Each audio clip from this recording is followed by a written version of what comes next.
What is going on, guys? Welcome back to more Crossout news. We talked about this subject the other day, and luckily the devs have given us more information today about what is going to happen with the future of especially cannons, because cannons was a pretty hot subject in the last video that I posted, and you guys had a lot of concerns about the updates that we talked about. Just to summarize for those of you who haven't watched, basically they are going to change some cannons so that all cannons will now have 6 energy. This has been reworked, or taken back, so now only the prosecutor and the executioner will run 6 energy in the future instead of 5 energy. Before we get too much into the news, let me just give you my following thoughts, my sort of elaborating thoughts on why I actually maybe think that it's fine to bring the executioner to 6 energy, even though I was a bit doubtful at the beginning. I played a session with the boys the other day with my execution, triple executioner hover, or not even mine, I just found it on the exhibition, pulled it straight off there and started playing with it, and by the end of that session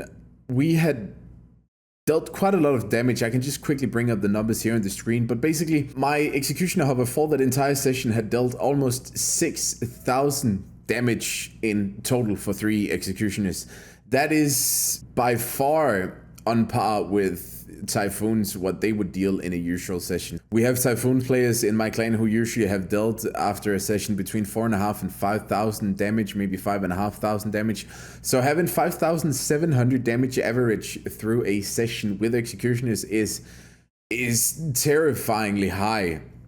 And to be honest, you never see, especially even on spaced armor hovers, and the reason for this we talk about later, but you never even see those small hits with the executioners that you see, for example, with Typhoon hovers or Tsunami hovers. The reason for this being is, and we're going to get into this, but is that the executioner has the perk that it hits a part, then it penetrates a part, and then it explodes inside of the build. This does not happen with, for example, Typhoons, and which is why Typhoons are easier to counter with explosive armor, or with spaced armor, not explosive armor. That's stupid. Don't do spaced armor with ammo boxes, okay?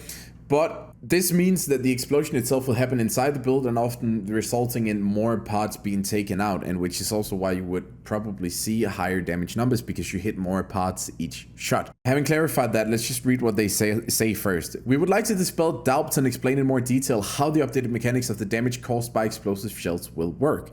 Previously, all cannons except for Executioner and Prosecutor inflicted only one explosive damage, or only explosive damage, shrapnel damage. Now the shells will inflict gunshot, and by gunshot they mean sort of, the shot just penetrating through a layer of armor when in contact with an enemy part, and explosive damage. To balance out the addition of the new type of damage, we will reduce explosive damage. Dealing gunshot damage when a projectile comes into contact with an enemy element has nothing to do with unique features of the Executioner and Prosecutor on armor penetration.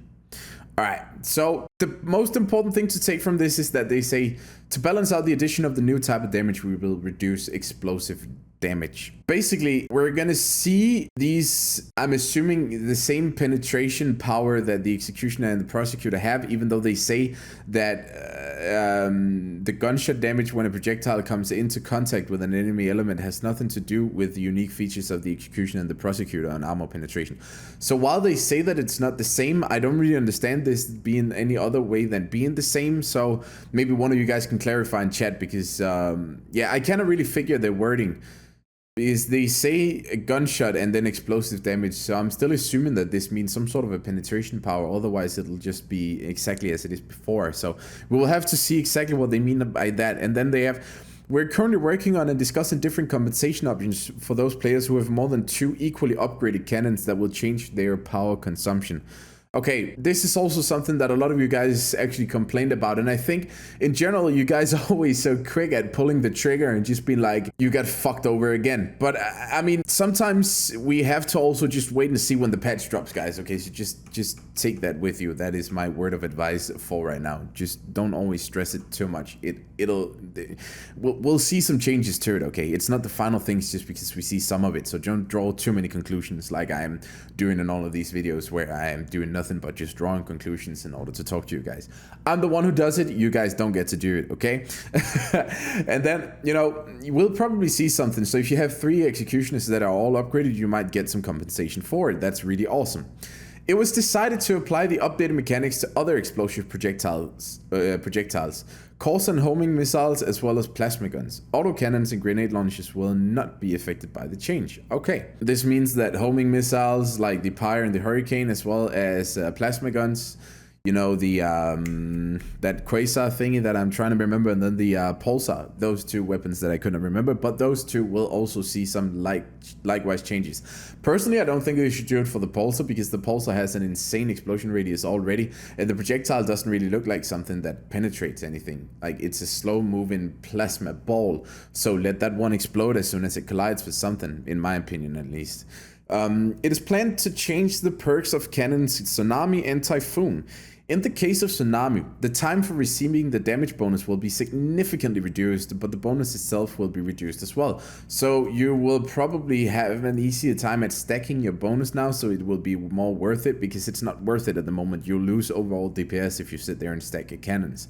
For the Typhoon, a new perk is planned to test that will increase the time to reload enemy weapons if the projectile hits the target. Now, mass testing Friday, we will have to take a lot of looks at this because it's very interesting. But besides that, I don't like that they take out the stun from the Typhoon. I actually feel like the stun was in a pretty good spot, and the stun was something that made it possible to fight, for example, melees and actually counter melees pretty well. And it is interesting to see these perks that actually challenge you to the way that you play, the way that you fight an enemy. Because you have to micromanage even something like the rotation of your build if you're fighting a Typhoon guy. If you let him shoot you on your side, for example, you spin out while you're disabled, and something like that, you know, sort of increases the skill cap and makes it less of a no-brainer for everybody to actually, and it makes people be better than others. There's so many people who don't think about basic facts like, what position am I in when I get stunned?